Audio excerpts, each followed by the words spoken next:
semua, salam sejahtera Malaysia. Selamat datang ke channel Fels Lifestyle.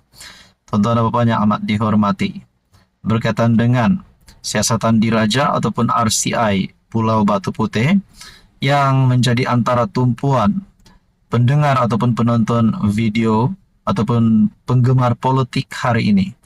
Saudara-saudara, berkaitan dengan isu ini, sudah pasti bila kita dengar RCI Batu Putih, kita terus akan ingat Tun Dr. Mahathir Mohamad. Nah, persoalannya adakah beliau bersalah ataupun tidak bersalah? Itu sahaja persoalannya. Saudara-saudara, menerusi satu artikel daripada FMT, Agong dipersembah laporan terkini RCI Batu Putih. Laporan terkini prosiding yang turut membabitkan Batuan Put Tengah dan Tubir Selatan dipersembahkan pengerusi RCI Madraus Syarif kepada Sultan Ibrahim.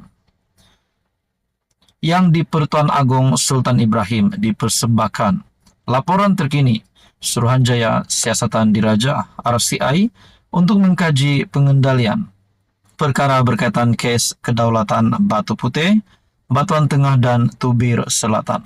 Nah, ini laporan terkini yang kita nantikan. Tetapi di samping kita menantikan laporan terkini ini, masih menjadi persoalan yang besar. Adakah Tun Dr. Mahathir Mohamad bersalah dalam hal ini? Menerusi hantaran di laman Facebook Sultan Ibrahim Sultan Iskandar, laporan itu dipersembahkan oleh pengerusi RCI Madraus Syarif kepada Seri Paduka Baginda di Istana Negara hari ini dalam sesi yang berlangsung hampir sejam. Artikel pada 18 Jun.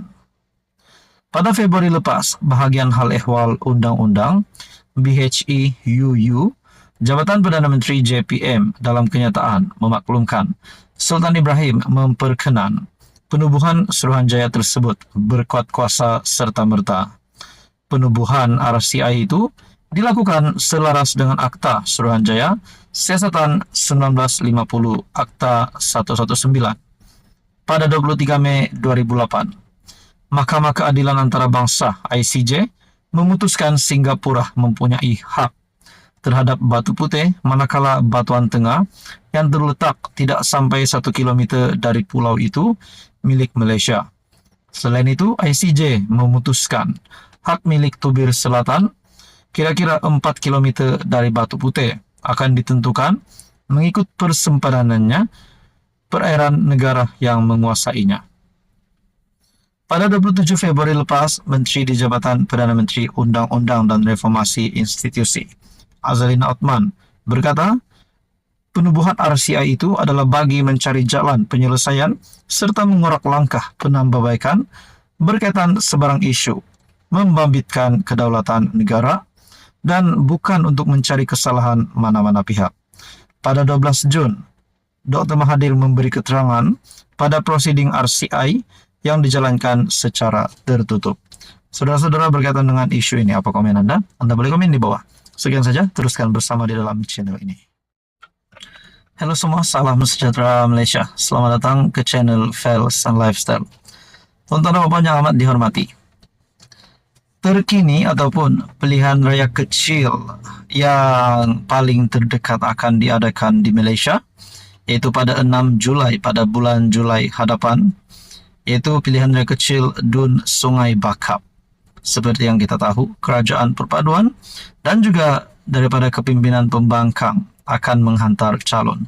Namun saudara-saudara, seperti satu kajian yang saya ada buat melalui community channel ini, saya membuat undian siapakah calon yang akan menang, dan di dalam undian yang saya lakukan itu ataupun kajian yang saya lakukan itu telah memperlihatkan bahwa calon Kerajaan Perpaduan akan menang.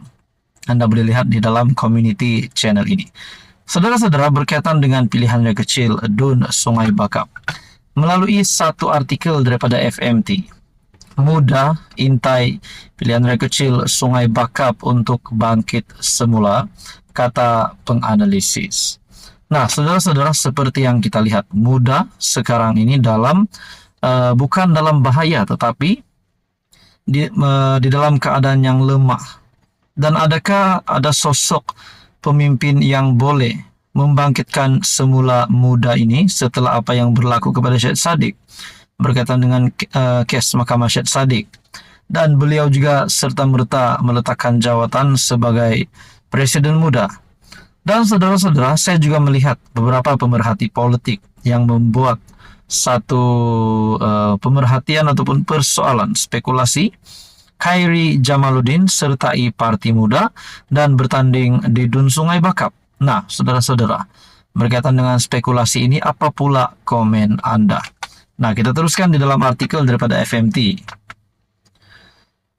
Muda mempertimbangkan bertanding pada PRK Sungai Bakap untuk bangkit semula selepas Syed Saddiq Syed Abdul Rahman meletak jawatan sebagai presiden, kata penganalisis. Asrul Hadi Abdullah Sani berkata, boleh difahami langkah Muda mempertimbangkan untuk menyertai PRK, tetapi beliau memberi amaran parti itu perlu menggunakan pendekatan lebih strategik kerana sumbernya terhad berbanding parti lebih besar. Jika matlamat Muda ialah menyampaikan mesej kepada PKR, ia patut memilih kerusi di mana ia berpeluang realistik untuk dimenanginya, dengan mengambil kira identiti parti dan atas sokongannya.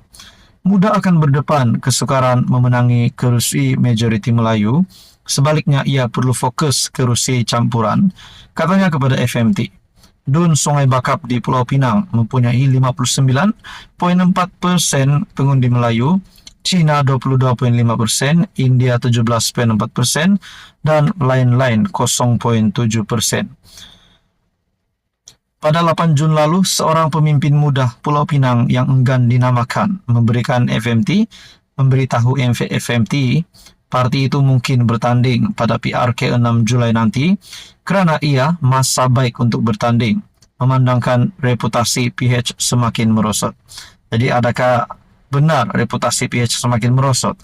Dan saudara-saudara, berkaitan dengan pilihan yang kecil ini, adakah Muda akan bertanding?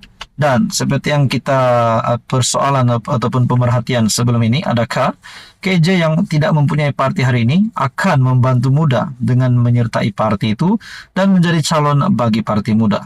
Jadi saudara-saudara, bagaimana pula dengan kepimpinan UMNO yang lain yang sudah ditendang daripada parti? Adakah mereka juga akan menyertai mana-mana parti untuk terus meneruskan perjuangan politik mereka? Apa komen Anda, tuan-tuan dan puan? Sekian saja, teruskan bersama di dalam channel ini.